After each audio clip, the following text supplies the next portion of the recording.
Іншы чалавек за іх бярэцца за гэтыя парэнчы, потым дакранаецца сабе да носа, і все, як бы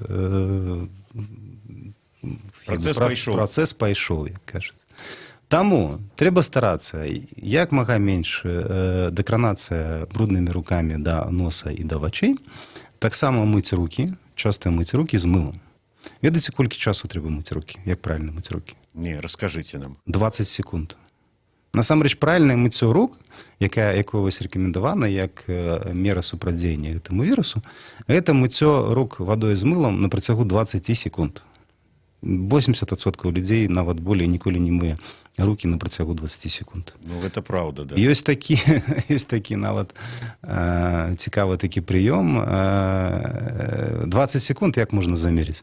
Можна у такім сярэднім тэмпе праспяваць сабе «Happy birthday». «Happy birthday to you», ну, і вось это цалкам вось эта віншавалка ў сярэднім тэмпе, она займае прыблізна такі час. Вось, пакуль мыеце рукі, спяваць сабе «Happy birthday» і заканчваецца толькі тады, калі вы скончылі спяваць. 20 секунд. Гэта тое, што датычыць. Плюс, калі у вас няма магчымасці мыць рукі, варта з сабой мець антысептычныя сурвэткі з дэзінфектантам.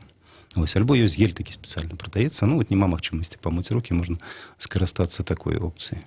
Таксама часта трэба праводзіць вільготную прыборку ў памяшканнях, і ў тым ліку і ў памяшканнях такого грамадскага карыстання, і рабіць акцэнт на такіх паверхнях, як, напрыклад, дзвярныя ручкі, за якія людзі бяруцца. Таксама іх трэба мыць, пажадана з антысептычным сродкам.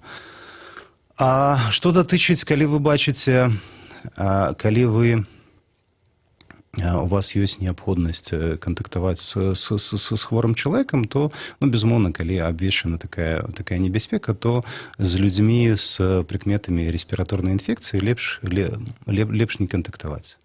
Таму як увогуле праяўляецца гэта самы каранавірус? Ён праяўляецца як вірусная рэспіраторная інфекцыя. Адрозніваецца ён ад астатніх тым, што падымаецца высокая тэмпература, а адбываецца дыханне становіцца абцяжараным, і у чалавека ёсць кашаль, абцяжаранае дыханне, яму цяжка дыхаць. Вось гэтым ёсць такія некаторыя адрозненні, але такая сітуацыя бывае і пры іншых рэспіраторных вірусах. Так што трэба ўнікаць кантактаў з хворымі людзьмі.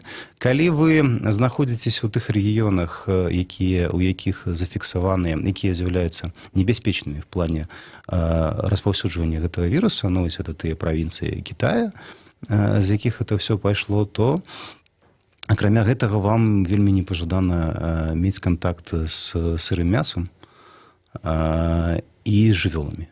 Неважна, жывымі, нежывымі, лепш з імі не кантактаваць, і таксама ўнікаць хворых людзей.